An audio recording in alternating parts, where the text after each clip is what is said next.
Est au groupe LR, Madame Portelli.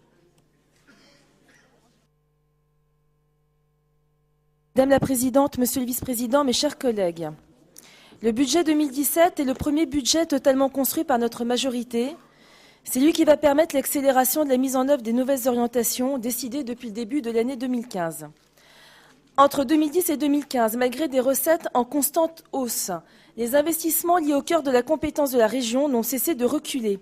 Moins 7% pour la formation professionnelle et l'apprentissage, moins 15% pour les lycées, moins 36% pour le développement économique, avec une formidable insincérité des annonces budgétaires, problématique du gel, alors que les dépenses liées au train de vie de la région ont progressé de 11%. L'ancienne majorité nous a laissé une situation financière plombée par un usage irresponsable des deniers publics, avec une augmentation bien plus rapide des dépenses que des recettes pourtant spectaculaires.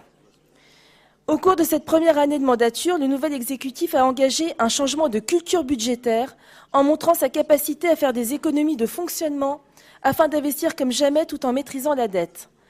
Grâce à une baisse de 4% de nos dépenses de fonctionnement, notre région va économiser en 2 ans 253 millions d'euros, soit 21 € pour chaque francilien. Cela nous place au rang de la région la plus économe de France. En 2 ans, nous aurons réalisé 64% des économies visées, soit près des 2/3 des objectifs énoncés dans notre programme de mandature.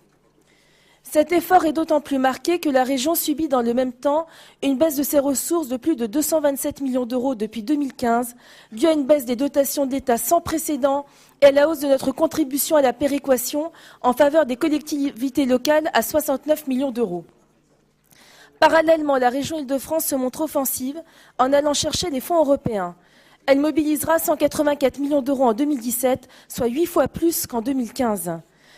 Tout est mis en œuvre, Madame la Présidente, pour permettre une forte hausse de l'investissement, plus 17,7%, qui atteindra cette année le chiffre de 2 milliards d'euros. L'exécutif est plus que jamais déterminé à créer les conditions d'un renouveau économique de l'Île-de-France et de se concentrer sur la résolution des difficultés rencontrées au quotidien par des millions de franciliens, dès lors qu'elles se trouvent au cœur des compétences de la région. Nous assumons pleinement la priorité donnée à l'investissement. Désireuse de renforcer son attractivité économique dans le contexte de forte concurrence entre les grandes régions européennes après le Brexit, la région renforcera significativement ses investissements en faveur du développement économique, plus 34,8%, de la recherche et du développement numérique. La révolution des transports se poursuivra à hauteur de plus de 23%. Les déplacements quotidiens de millions de franciliens seront ainsi à terme améliorés. Sur les lycées, la situation que vous nous aviez laissée était inacceptable, Monsieur Da Silva. 505 millions d'euros seront investis, soit 206 € de plus par lycéen qu'en 2016. En matière d'aménagement et d'environnement, le succès rencontré par les différents dispositifs créés tout au long de l'année 2016 justifie une augmentation significative des moyens qui leur sont consacrés. C'est la dernière phrase. Avec une dette maîtrisée à 1 milliard d'euros, nous nous proposons d'adopter aujourd'hui un budget ambitieux de 5,25 milliards d'euros. Notre majorité tient ses promesses. Vous tenez vos promesses, Madame la Présidente, et le